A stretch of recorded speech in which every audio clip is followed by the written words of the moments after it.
Drones over Denmark, NATO on alert, and Russia warning of a decisive response to any provocation. Here's what we know. On the night of September 27th, Denmark reported new drone incursions over Karup Air Base, its largest military installation, and near multiple civilian airports, including Copenhagen. No injuries and no damage reported, but the violations were labeled dangerous, and authorities are still assessing how to respond. Similar drone sightings have been reported in Lithuania and Norway over the past week, delaying flights and triggering investigations.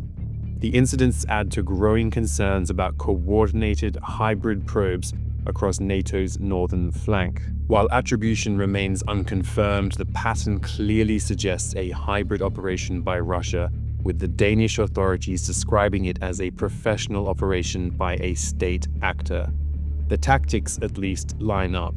Low-cost drones skimming airspace, testing response times, collecting surveillance, or potentially mapping out infrastructure weak points. It mirrors recent Russian jet intrusions into Estonian airspace and drone violations over Poland, Romania, and Latvia. In response, NATO has activated additional assets under its Baltic Sentry mission. That includes an air defense frigate, more surveillance aircraft, and multi-domain platforms deployed across the Baltic Sea. Officials say they're increasing vigilance to defend member states and to deter further incursions. Indeed, this build-up highlights NATO's reliance on systems like the Danish F-35 and German frigates for rapid interdiction, but it exposes ongoing gaps in low-altitude drone defenses across the alliance, potentially requiring new protocols for rules of engagement. Denmark itself is ramping up its defenses amid these threats. In March 2025, it inaugurated a new air defense wing at Skrydstrup Air Base to strengthen ground-based capabilities. More recently, on September 12th, Denmark announced a historic $9 billion investment in European air defense systems, including the Franco-Italian samp-t over the US Patriot.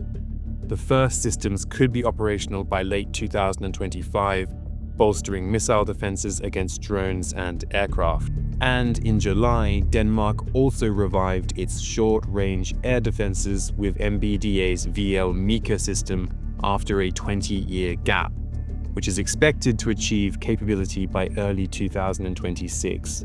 This underscores Copenhagen's push for stronger national and NATO-integrated air defense solutions.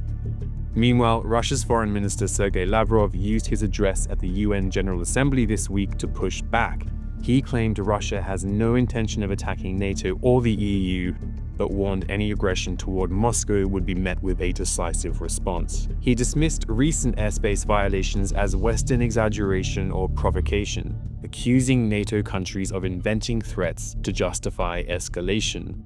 Pressed later by reporters about NATO shooting down Russian drones in Allied airspace, he struck a careful distinction. Lavrov said countries have the right to defend themselves against drones that cross into their territory, but warned that any attempt to destroy Russian objects inside Russian airspace would lead to consequences that others would seriously regret.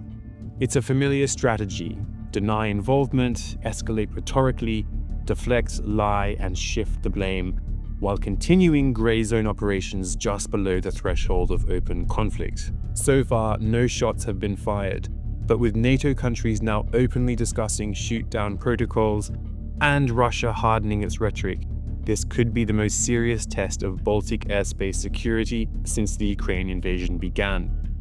Will NATO call Russia's bluff, or are we seeing a new phase of psychological and hybrid warfare? Drop your thoughts in the comments. If you found this update useful, hit like, subscribe, and turn on notifications.